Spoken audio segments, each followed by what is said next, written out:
বন্ধুরা, তোমরা কেমন আছো? আশা করি ভালো আছো। দেখো আমাদের বাড়িতে আজকে যাত্রা।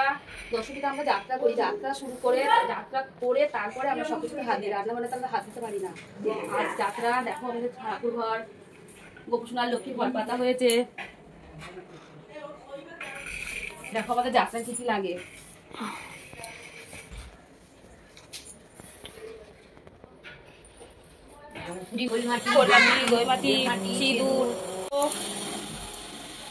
বাবা লোকনাথ, রাধা গোবিন্দ, মা সরস্বতী দেবী, সবাই আছে।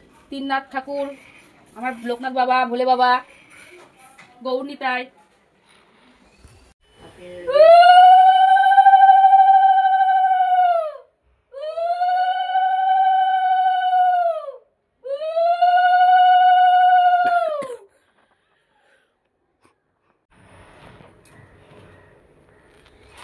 কাদের বাড়িতে এরকম যাত্রা হয় দশমীর দিনে আমাকে অবশ্যই কমেন্টে জানাবে। হাই বন্ধুরা।